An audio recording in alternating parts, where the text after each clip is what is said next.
Good afternoon. Welcome to SHOWtech. This is a show on SHOWstudio where we talk about the technical side of what we do.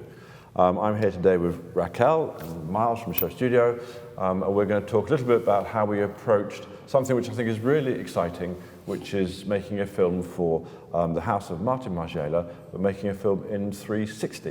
We wanted to, for a while there's been 360 cameras around and we wanted to use them. And when Margiela asked me to make a film for them, I thought it'd be a good time to try this out.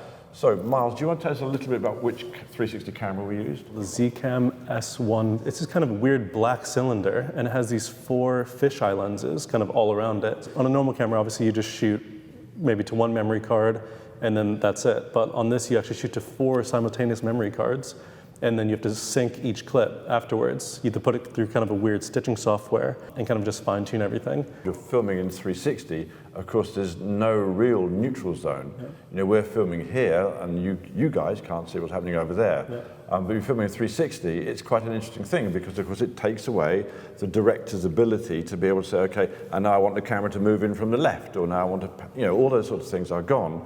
And the model has to react to a whole environment. Raquel, you're the head of fashion film at SHOWstudio, director of fashion film.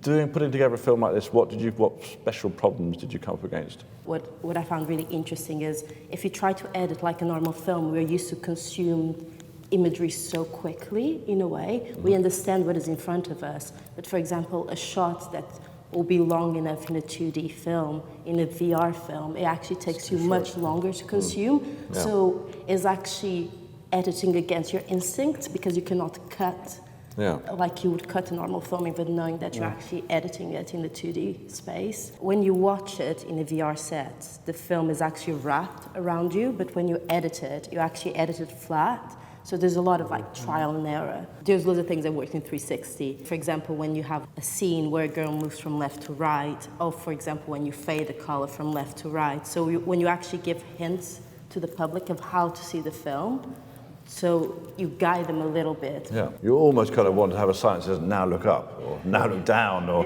look to your left, or what's going on behind you. So an interesting thing that came up whilst we were trying to work out how to make this, because of course it's our first time working 360, so you're learning all the time, is, you know, the viewer puts a headset on, and we'd originally put lots of different things going on, which meant the viewer would be sort of spinning around trying to find things. And it's actually quite disorientating. If you put too much information on there, although, you know, we think we're making a very beautiful and creative film, you have to think about it from the viewer's point of view, where the viewer has to watch something. So in the end, we cut back a lot of the content to make it much simpler. Because if you're sitting watching a film, of course there's something going on behind you. If you start to turn around and try and see what that is, you lose track of this bit. So any sort of semblance of some sort of, you know, line all the way through it that you can follow has to be very delicately and very simply done. You can actually drive your own narrative. What is playing on your left-hand side, on your right-hand side, so in your front and your back, is actually different. You can actually have you can watch the film many times and have like different films playing. Yeah. It's never the same experience. And I think that's what's really interesting about it is that I think a lot of people look at the film and think that it's all a post effect, meaning that you maybe shot it all normal and turned it on inverse after, which obviously it's the complete opposite. It was fully part of the process while you were watching, in the same way that the viewer able to hold up their phone or look into a headset as like a portal to this alternate kind of universe. You were doing the exact same thing on set, especially what you're doing with kind of mixing different color temperature and lights and using different color gels, and just how you're using the spotlight is really really interesting about doing it on camera.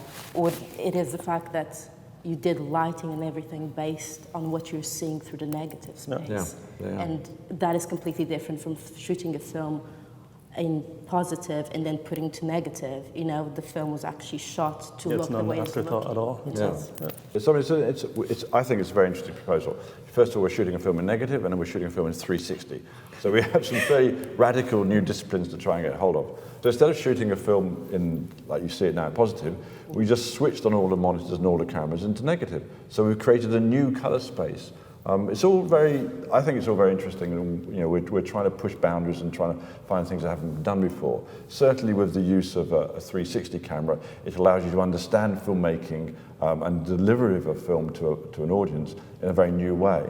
And we should just say the model we used was a fantastic model who I love, working with called Duckie Thot, who is a kind of extraordinary model and brought a lot of life to it. Because of course she's working almost without direction because I'm not behind a camera as such. We have a camera in the room and she's walking and moving around it. So it's you know, she was being inventive and spontaneous, which is all exciting to watch. And of course, we've got a great soundtrack by Jeremy Healy, and it features a singer who I love called Orbison. But the song is quite odd. The lyric in it is a candy-colored clown they call the Sandman. Yes. Yeah. So lyric is a candy-colored clown they call the Sandman tiptoes to my room at night. So it's quite odd. It sets a tone a little bit for this sort of new color space we've invented. His music really accentuates each different scene, and it kind of helps this whole immersive experience of you going into this surreal kind of Blade Runner-ish world. Yeah. Good to know as well is that obviously it's correct me if I'm wrong, but your first time working with John since Dior. Yeah. So working on his brand. The brand he's creative directing, which is obviously Margiela, and everything is so, I mean, all the clothes are amazing, the couture is amazing, it's also forward thinking.